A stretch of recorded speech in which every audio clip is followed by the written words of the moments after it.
Well, President Trump and Elon Musk's on-again, off-again feud is back on again after the Tesla CEO says he wants to start a new political party over the weekend. Investors may be growing tired of Musk's political rhetoric and wishing he would put business first. To that end, we're joined now by senior columnist Rick Newman. Rick, welcome. What is the latest? Hey, Josh. Well, Musk threatened before Congress signed the big tax bill and Trump signed before Congress passed it and Trump signed it. He hated that tax bill, and he said if Congress went through with it and Trump signed it, he was going to form a third political party. And now he says he's doing that after Trump did sign the bill. It's going to be called the America Party, I guess. And this is an interesting idea, but you have to wonder, does Musk know that many others have tried this, and he's even following kind of a familiar script, which is somebody who claims to be a centrist, disgusted with both parties because they both Democrats and the Republicans have, in one way or another, just driven the national debt up to unsustainable proportions, and you wanted something more sensible than that. So Musk says he's going to be the guy who finally gets it done. But there are a lot of reasons why. There have been a lot of people who tried to form third political parties in the United States. It has never worked at best. And even this is a long shot. You might be a spoiler in a close national race.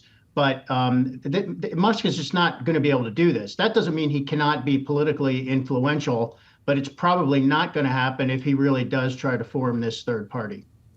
Yeah, Rick, you make a great point about the spoiler. I remember back when H. Ross Perot, who famously said, the bottom line is the bottom line, and that's the bottom line, which was sort of an Elon Musk, I'm a capitalist and I'm going to come in here and make everything right. But yeah, he was a spoiler for George Bush and helped, I would argue, Bill Clinton get elected.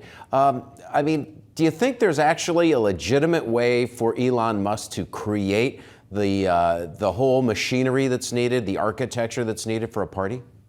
No, and there's nothing that's different. I mean, so Ross Perot is probably the most famous example of somebody in recent times who ran as an independent. He got 19% of the popular vote in the 1992 presidential election, but he got 0 electoral votes in either 92 or 96 when he tried to run again. So he may have helped tipped it over to Bill Clinton, but that's not what Elon Musk is talking about, I don't think. I mean, maybe he does want some kind of revenge against President Trump. I mean, without getting into the political technicalities here, we do have kind of a winner-take-all system with the Electoral College. It's very difficult for a new party to get on the ballot in states. I mean, that's a huge barrier, because if you're not even on the ballot in every state, how can you expect to win a national election? Now, Musk says he's going to maybe target a few specific races. I think he's talking about congressional seats, House or Senate, and maybe try to defeat some incumbents he doesn't like. I guess he could do that, but you don't really need to form a political party to do that. You form a political action committee, which Elon Musk already has, which up till now has been in the service of Donald Trump. So if Musk keeps going on this, I think he's going to take back his political action committee and target that at something other than what Donald Trump's priorities have to be. That's one thing you can do. You don't have to form a party to do that, and you can target candidates that you either favor or oppose in either party. You don't even you're actually not even supposed to coordinate with those campaigns the way super PACs, the more expensive political action committees go. I'm getting all wound up here. We could go on, and I think we will be going on and on. Plenty of time to talk about this into 2026.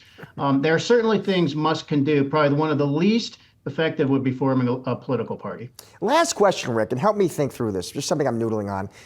What did Musk think was the viable alternative to the big, beautiful bill? I mean, he didn't like it. He's clear about that. But if that bill doesn't go through, taxes go up. And it's just hard for me to see, on top of that, what more cutting Republicans were going to be able to do than they did, just realistically and politically. Or am I thinking about it incorrectly? No, I think you're spot on, Josh. And I think what you're getting at is that Elon Musk is politically naive. I mean, you can look at what happened with the Doge Commission to understand that. I mean, Musk thought that all he had to do as the he wasn't even a real government employee. Trump just said, you're going to be a volunteer for 6 months. Go ahead and slash the federal bureaucracy. And Musk ran straight into the political resistance that kills all of these efforts in Washington, D.C., which is, guess what? Congress gets to decide. They want all those agencies in place. So they sort of just did nothing and let Musk twist in the wind. And Doge is, basically dead at this point. It has, for the time being, caused some chaos, gotten sort of chewed up the U.S. Agency for International Development, but it is probably going to have a negligible impact on overall spending. So, Musk it's easy to say this is irresponsible. Musk called the bill insane because it's going to add something like $4 trillion, but he did not outline what seems like a plausible alternative. And that's another reason why it's very suspect that he would try to form a political party. I mean, if it's just going to be the cult of Musk, guess what? Musk is actually less popular than Donald Trump, so that doesn't seem to work. And guess what? The way you solve all these problems are by doing things that people don't want you to do. You have to raise taxes and cut benefits. So if he wants to form a political party that goes for it, I mean, that would be good for the cause, but I don't think he's going to get many votes. Rick, we're always lucky to have you on the show. Thank you for joining us, my friend. Thanks, Josh. See you. And Charles, I don't know about leadership or strategy, but I do know he's got some in the money column, and that's Elon Musk, who is talking about starting his own political party, the America Party, as he's calling it. Can he also potentially be a spoiler in the midterms?